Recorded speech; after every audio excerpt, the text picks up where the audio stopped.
Welcome to special analysis. నేను రమ్మ మండవ. ఈరోజు అనాలిసిస్కు నేను ఒక టైటిల్ పెట్టున్నాను.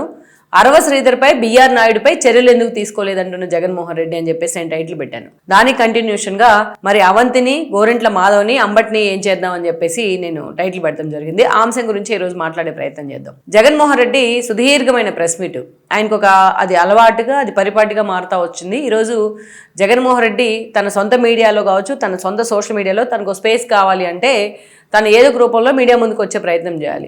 అది కూడా ఆ మీడియా ప్రెస్ మీట్ కూడా ఒక వన్ సైడ్ బ్యాటింగ్ ఉంటుంది. క్వశ్చన్లు కూడా ఏం సమాధానం ఉండదు. క్వశ్చన్లు అంత దమ్ముగా అడిగేవాళ్ళు కూడా అక్కడ ఎవరు ఉండరు. సో వన్ సైడ్ ఆ స్క్రిప్ట్ పట్టుకొని వస్తూ ఉన్నారు. తన ఓన్ ఐడెంటిటీని కూడా కోల్పోతూ ఉన్నారు జగన్మోహన్ రెడ్డి. ఆ స్క్రిప్ట్ రాసిస్తూ ఉంటే ఆ స్క్రిప్ట్ చూస్తూ చెప్తూ పదే ఒక వర్డ్ కూడా చూస్తానే మాట్లాడుతూ ఉన్నారు ఆయన. అయితే ఇక్కడ ఈ క్రమంలోనే సుదీర్ఘంగా ప్రెస్ మీట్లు పెడతా ఉన్నారు. 3-4 గంటల ప్రెస్ మీట్ బేర్ చేయాల్సి వస్తుంది జగన్మోహన్ రెడ్డిది. ఆయనతో ఎవరైనా సరే చెప్పాల్సి ఉంటుంది, ఆ స్థాయిలో ప్రెస్ మీట్లు పెడితే ఎవరు ఎంటర్టైన్ చేయరు అని. కానీ జగన్మోహన్ రెడ్డి ఇదే పందాన్ని అలవాటు చేసుకున్నారు, అదే పందాన్ని ఫాలో అవుతూ వస్తున్నారు. దానిలో భాగంగానే అసెంబ్లీ ప్రొసీడింగ్స్ జరిగిన విధానం మీద ఆయన మీడియా ముందుకు వచ్చారు. అసలు యాక్చువల్గా ఆ అర్హత లేదు జగన్మోహన్ రెడ్డికి. అసెంబ్లీకి హాజరై మీరు అక్కడ ఏం జరిగింది అనేది చెప్పుంటే దానిలో కొంత నిజాయితీ ఉండేది, కొంత శాంటిటీ ఉండేది. మీరు అసెంబ్లీకి అటెండ్ అవ్వకుండా అసెంబ్లీ ప్రొసీడింగ్స్ కూడా, మీరు క్రికెట్ మ్యాచ్ ఎలాగ టీవీలో చూస్తానని చెప్పారో లోకేష్ని అడిగే క్రమంలో, అలాగే మీరు అసెంబ్లీని కూడా ఏదో లైవ్లో చూసినట్టున్నారు సమావేశాలని. దాన్ని ఆయన ఓన్గా మొత్తానికైతే ఆ స్క్రిప్ట్ రాసి ఇచ్చారు, అది చదువుతూ ఉన్నారు. ఈ క్రమంలోనే కొన్ని మాట్లాడారు ఆయన, అపార్ట్ ఫ్రమ్ స్క్రిప్ట్లో లేని కొన్ని మాట్లాడారు. అరవ శ్రీధర్కి సంబంధించి మీరు ఏం యాక్షన్ తీసుకున్నారు ప్రభుత్వం? మహిళల విషయంలో ఆరోపణలు వస్తే బిఆర్ నాయుడు మీద ఏం యాక్షన్ తీసుకున్నారు? మహిళల్ని అసభ్యకరంగా వేధిస్తే గుమ్మడి సంధ్యారాణి పిఏ మీద ఎలాంటి యాక్షన్ తీసుకున్నారు అని చెప్పి జగన్మోహన్ రెడ్డి అడగటం జరిగింది. ఇక్కడ జగన్మోహన్ రెడ్డి ఇలాంటివి అడిగే ముందు ఒక్కసారి గతాన్ని కూడా క్రాస్ చెక్ చేసుకోవాలి. అంటే గతంలో ఆయన పార్టీ నేతలు ఇలాగ చేశారు కాబట్టి ఇప్పుడు వీళ్ళు కూడా అలాగే చేస్తున్నారనే దాన్ని మనం సమర్థించట్లా. అయితే ఇక్కడ ఎంతవరకు యాక్షన్ తీసుకున్నారనే దాని మీద జగన్మోహన్ రెడ్డి ఫోకస్ పెట్టి ఉండాల్సింది. అరవ శ్రీధర్ మీద ఆరోపణలు వచ్చిన వెంటనే ఈ రోజున అటు జనసేన పార్టీ అధినేత పవన్ కళ్యాణ్ ఒక 3 మెన్ కమిటీ వేయడం జరిగింది. ఆ 3 మెన్ కమిటీ అక్కడికి వెళ్ళి ఎంక్వైరీ కూడా చేసింది. పూర్తి స్థాయిలో ఆయన విషయం తేల్చే వరకు ఆయన పార్టీ యాక్టివిటీస్ నుంచి పక్కన పెట్టింది జనసేన పూర్తిగా. అయితే ఈ విషయంలో ఆ వీణ అనే ఆవిడ పూర్తి స్థాయిలో ఎలా ఇన్వాల్వ్ అయింది, ఎలా అరవ శ్రీధర్ ట్రాప్ చేసింది, సో అరవ శ్రీధర్ కూడా ఆమె ట్రాప్ లో పడిపోయి తన ఎమ్మెల్యే అన్న విషయం మర్చిపోయాడు అనేది ఎంతో వైరల్ అయింది. సో వైఎస్ఆర్సీపీ ఎంత డ్యామేజ్ చేయాలో జనసేన ఆ విషయంలో అంత డ్యామేజ్ చేసింది. కానీ అలాగని అరవ శ్రీధర్ని ఎక్కడా కూడా జనసేన అధినేత కానీ ఆ పార్టీ కానీ ఎంటర్టైన్ చేయలేదు. ఆ పార్టీ యాక్టివిటీలో ఇప్పటిదాకా ఆయన ఎక్కడా కూడా ఇన్వాల్వ్ చేయలేదు. అదేవిధంగా చూస్తే ఇంకొకటి అడిగారు, గుమ్మడి సంధ్యారాణి పిఏ మీద ఆరోపణలు వచ్చిన వెంటనే అతన్ని తీసి పక్కన పెడతాం జరిగింది. అంతేగాని అతను వేసుకుని గుమ్మడి సంధ్యారాణి ఎక్కడో ప్రెస్ మీట్లు కూడా అటెండ్ కావట్లా. అదేవిధంగా బిఆర్ నాయుడు మీద చర్యలు ఎందుకు తీసుకోవట్లేదు అని అడిగారు జగన్మోహన్ రెడ్డి. బిఆర్ నాయుడు మీద అలాంటి ఆరోపణలు వచ్చిన వెంటనే బిఆర్ నాయుడే స్వయంగా ప్రెస్ మీట్ పెట్టారు ఆయన. దాంట్లో కొన్ని ఏఐ వీడియోస్ కూడా ఉన్నాయని చెప్పారు. కానీ బట్ టీటీడీ బోర్డు చైర్మన్గా ఉన్న వ్యక్తి అలాంటి వీడియోలు బయటకు వస్తే దాన్ని సమర్థించుకోవడం ఎవ్వరు కూడా యాక్సెప్ట్ చేయరు. దానికి ఆయన వివరణ ఇచ్చుకున్న ఆ స్థాయిలో యాక్సెప్టెన్సీ ఉండదు.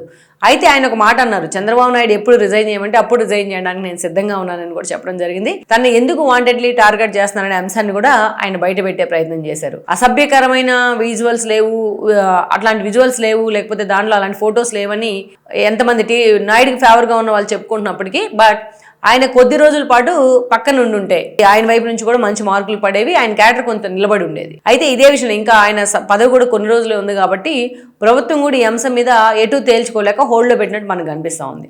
సో కొంతవరకైనా దాని మీద ఆయనే సొంతగా వచ్చి బయటికి వివరణ ఇచ్చే ప్రయత్నం అన్నా చేశారు. సరే, ఈ 3 ఇష్యూలను పక్కన పెడితే గతంలో మనం టైటిల్లో పెట్టినట్టు అవంతి శ్రీనివాస్ మంత్రిగా ఉన్న సమయంలో ఆయన మీద దారుణమైన విమర్శలు వచ్చాయి. అవంతి శ్రీనివాస్ మీద ఏ స్థాయిలో ఆడియోలు వీడియోలు కూడా బయటకు వచ్చాయో కూడా మనం చూసాం. మరి జగన్మోహన్ రెడ్డి ఆయన మీద యాక్షన్ తీసుకున్నారా అవంతి శ్రీనివాస్ మీద? మళ్ళీ అలాంటి వ్యక్తిని తీసుకొచ్చి టికెట్ ఇచ్చే ప్రయత్నం చేయలేదా మొన్నటి ఎన్నికల్లో? మరి జగన్మోహన్ రెడ్డి అవంతి శ్రీనివాస్ విషయంలో ఏం మెసేజ్ ఇచ్చారు? అదేవిధంగా చూస్తే ఇక్కడ గోరెంట్ల మాధవ్ ఎంపీగా ఉన్నారు. ఆయన దిగంబరంగా నిలబడి న్యూడ్ వీడియోస్ బయటకు వస్తే ఆ స్థాయిలో ఆయన ఎకిలేషాలు వేస్తే ఒక పార్లమెంట్ని రిప్రజెంట్ చేస్తున్న వ్యక్తి, అలాంటి వ్యక్తిని పార్టీ నుంచి జగన్మోహన్ రెడ్డి సస్పెండ్ చేశారా? కనీసం పార్టీ యాక్టివిటీస్ నుంచి పక్కన పెట్టారా? అతని కియా మోటార్స్ ప్రతినిధుల్ని వేలు పెట్టి చూపించి బెదిరించిన రోజే జగన్మోహన్ రెడ్డి కంట్రోల్లో పెట్టుంటే అంత దూరం రాకపోదును గోరంట్ల మాధవ్. కానీ ఆ స్థాయిలో మాధవ్ దొరికిన తర్వాత జగన్మోహన్ రెడ్డి ఎక్కడన్నా ఏ విషయంలోనైనా ఆయన పక్కన పెట్టారా? ఆయన అలాగే కంటిన్యూ చేశారు. ఆ 3 ఏళ్లు కూడా ఆయన అలాగే రెచ్చిపోతా వచ్చారు. మొన్నటి ఎన్నికల్లో ఆయన నిలబెడితే గెలవడనే అంచనాతోనే శ్రీరాములు వాళ్ళ సిస్టర్ కి శాంతికి ఇచ్చినట్టున్నారు అక్కడ టికెట్ ఇతను పక్కన పెట్టి. మరి అప్పుడు ఎందుకు ఆ ఇష్యూ జరిగినప్పుడు ఎందుకు జగన్మోహన్ రెడ్డి అతను పక్కన పెట్టే ప్రయత్నం చేయలేదు? అలా వైసీపీలో ఇలాంటి వాళ్ళు ఎంతో మంది ఉన్నారు. అంబటి రాంబాబు కూడా మంత్రిగా పనిచేశారు ఆయన. సో గతంలో రేపల్లికి ఎమ్మెల్యేగా పనిచేశారు. 19 ఎన్నికల్లో కూడా మరోసారి ఆయన సత్తెనపల్లి నుంచి గెలవడం జరిగింది. సెకండ్ క్యాబినెట్ ఎక్స్పాన్షన్ లో ఆయన మంత్రి కూడా అయ్యారు. మరి అలాంటి అంబటి రాంబాబు గురించి ఎన్నోసార్లు ఇలాంటి విమర్శలు వచ్చాయి మహిళల విషయంలో. మరి అంబటి రాంబాబుని మీరు ఎందుకు పక్కన పెట్టే ప్రయత్నం చేయలేదు? మళ్ళీ అతనికే మొన్న సత్తెనపల్లి టికెట్ ఎందుకు ఇచ్చే ప్రయత్నం చేశారు?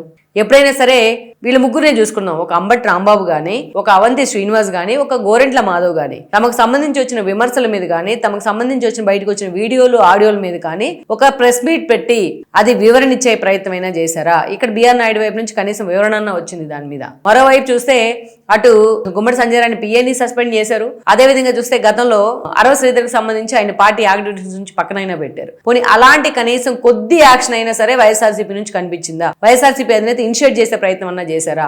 ఈ కొండేటి ఆదిమూలం అనే వ్యక్తి మీద ఆరోపణలు వస్తే టీడీపీ అతను పూర్తిగా పక్కన పెట్టే ప్రయత్నం చేసింది. జగన్మోహన్ రెడ్డి చేశారా ఎప్పుడైనా అలాగా? ఎక్కడో ముంబైలో ఉన్న నటి జత్వాని తీసుకొచ్చి ఆవిడ పేరెంట్స్ తీసుకొచ్చి ఆవిడ హ్యూమిలేట్ చేసి ఆ క్యారెక్టర్ అసాసినేషన్ చేసి ఆవిడ అన్ని రకాలుగా వీడియోలు ఆడియోలతో థ్రెటన్ చేసి వాళ్ళ ఫ్యామిలీలో ఆల్మోస్ట్ సూసైడ్ దాకా తీసుకెళ్లారు మీరు. మరి ఇంత జరుగుతూ ఉంటే జగన్మోహన్ రెడ్డి ఎప్పుడన్నా వార్న్ చేసే ప్రయత్నం చేశారా?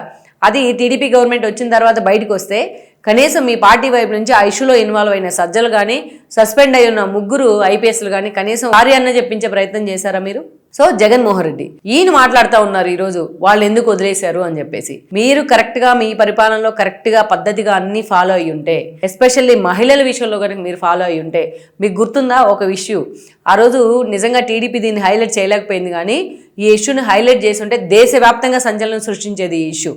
మీకు గుర్తుందా? ఉమ్మడి గుంటూరు జిల్లాకు చెందిన అతను అమర్నాథ్ గౌడ్ వాళ్ళ సిస్టర్ ని వేధిస్తున్నారని చెప్పి వైసీపీ బ్యాచ్, గంజాయి బ్యాచ్ వాళ్ళని వద్దు వేధించకండి, ర్యాగింగ్ చేయకండి అని చెప్తే అతన్ని నడి రోడ్డు మీద పెట్రోల్ పోసి తగలబెట్టారు ఈసీ వ్యక్తిని. మరి ఎప్పుడైనా సరే ఆ అమ్మాయికి అండగా నిలబడ్డారా జగన్మోహన్ రెడ్డి?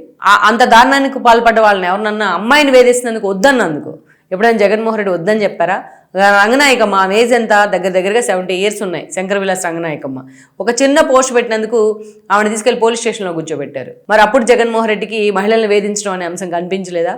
చంద్రబాబు నాయుడు మీద ఉన్న కోపాన్ని అమరావతి రైతుల మీద చూపించే ప్రయత్నం చేశారు. మహిళలు రోడ్డు మీద అన్నంటే కాలుతో దన్నారు వాళ్ళని పట్టుకొని, ప్రెగ్నెంట్ లేడీస్ అని చూడకుండా. అప్పుడు కనిపించలేదా జగన్మోహన్ రెడ్డికి మహిళలు ఇంత దారుణంగా అవమానించబడుతున్నారు, వారు క్యారెక్టర్ అసాసినేషన్ చేస్తున్నారని? ఈవెన్ మీరు అధికారాన్ని కోల్పోయిన తర్వాత అమరావతి రైతులు, మహిళా రైతులను పట్టుకుని అది వేశ్యల రాజధాని అన్నారు. అప్పుడు కనిపించలేదా మహిళలను అవమానిస్తున్నారని? మీ బర్త్డే రోజున రక్తాభిషేకాలు చేస్తూ వాటిని అడ్డుకున్నందుకు సత్యసాయి జిల్లాలో ఒక నిండు గర్భిణిని చూడకుండా కాలుతో దన్నాడు మీ పార్టీ మీ ఫాలోయర్ ఒకడు సైకో. మరి అలాంటి వాళ్ళని ఆ ఇష్యూని ఖండించే ప్రయత్నం చేశారా పోనీ మీరు? ఇవన్నీ మహిళలకు సంబంధించిన ఇష్యూలే కదా. ఇవన్నిట్లో ఇప్పటిదాకా నేను చెప్పిన వాటిలో ఇన్వాల్వ్ అయిందంతా మీ వాళ్లే కదా. ఎప్పుడైనా సరే ఎక్కడైనా సరే ఒక ఇష్యూని ఇలాగా మీరు ఖండించారా? కనీసం వివరణ కాదు, ఖండించే ప్రయత్నం చేశారా? అలాంటి మీకు ఇలా అడిగే నైతిక అర్హత లేదు.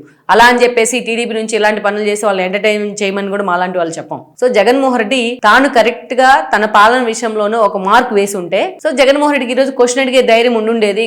ఆ క్వశ్చన్ కి ఒక శాంటిటీ ఉండుండేది. మీరు అడిగితే, మీరు ఇలాంటి మాటలు మాట్లాడుతూ ఉంటే, మీరు ఇలాంటి క్వశ్చన్లు వేస్తూ ఉంటే నిజంగానే నవ్వొస్తుంది మీ పార్టీ నేతలకి. ఆ స్క్రిప్ట్ ఇలాంటి స్క్రిప్ట్లే పక్కన పెట్టి ఉన్నదన్నట్టు ప్రాక్టికల్గా ఉంటే బాగుంటుంది అనేది నా సలహా.